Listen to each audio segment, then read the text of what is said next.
ሰላም የመሬት ዋጋ በከፍተኛ ሁኔታ መጨመሩንና ከፍተኛ የመሬት እጥረት መኖሩን አውቀናል። ለመኖሪያ ቤት እንዲሁም ለመስሪያና ለማምረቻ ሊውል የሚችለው የከተማ መሬት 48% ብቻ መሆኑ ተገልጿል። በሌላ በኩል የንግድ ፈቃዳቸው አዲስ አበባ ሆኖ በክልሎች የሚሰሩ ግብራቸውን በሁለቱም ቦታ እንዲከፍሉ ሊደረግ መሆኑ ታውቋል። ከነጋዴዎች ግብር ጋር በተያያዘ የባንክ ሂሳብ የሚዘጋበት አሰራር እንዲቀየር መደረጉም ተገልጿል። እነዚህ የሰዓቱ ዋና መረጃዎች ናቸው። አሁን ዝርዝር ጉዳዮቹን አንድ በአንድ ወደ እናንተ እናደርሳለን። እስከ መጨረሻው አብራችሁን ቆዩ።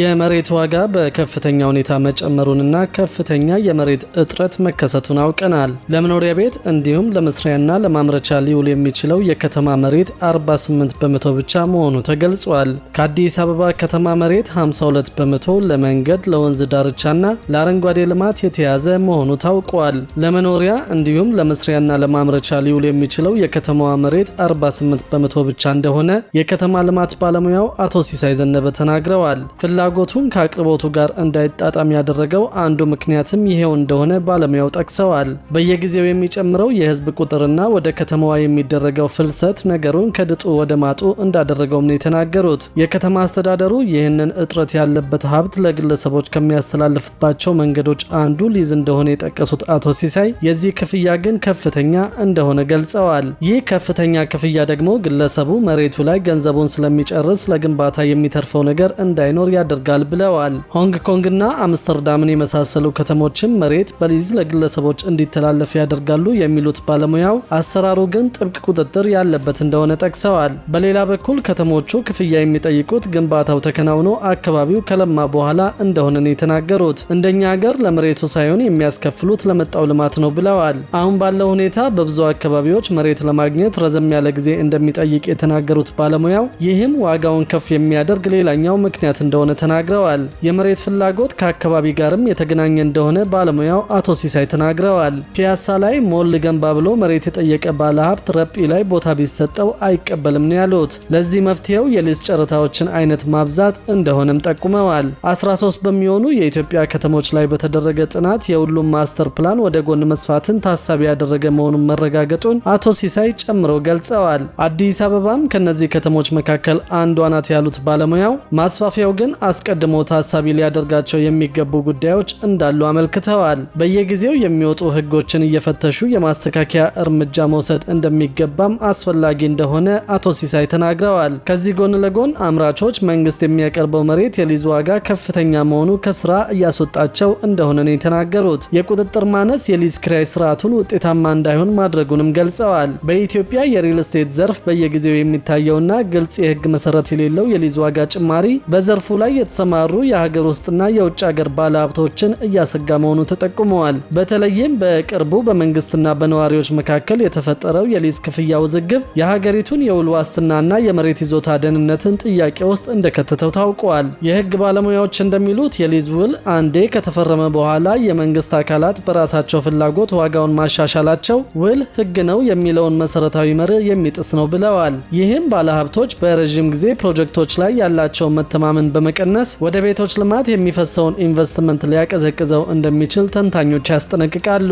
ኢንቨስትመንትን ለመሳብ ዋነኛው ማበረታቻ የሆነው የ99 ዓመት የሊዝ ዋስትና በተግባር ካልተከበረና በየጊዜው የሚለዋወጡ መመሪያዎች የሚሽረው ከሆነ ዘርፉ ለአጠቃላይ ኢኮኖሚው የሚሰጠው ፋይዳ አደጋ ላይ እንደሚወድቅ ተናግረዋል። እነዚህ ከመሬት ጋር የተያያዙ ችግሮችም ዞሮ ለቤት ዋጋ መጨመር ከፍተኛ አስተዋጽኦ ማበርከታቸውን ነው ባለሙያዎች የጠቀሱት። በሌላ በኩል የንግድ ፈቃዳቸው አዲስ አበባ ሆኖ በክልሎች የሚሰሩ ግብራቸውን በሁለቱም ቦታ እንዲከፍሉ ሊደረግ መሆኑ ታውቋል። ከነጋዴዎች ግብር ጋር በተያያዘ የባንክ ሂሳብ የሚዘጋበት አሰራር እንዲቀየር መደረጉም ተገልጿል።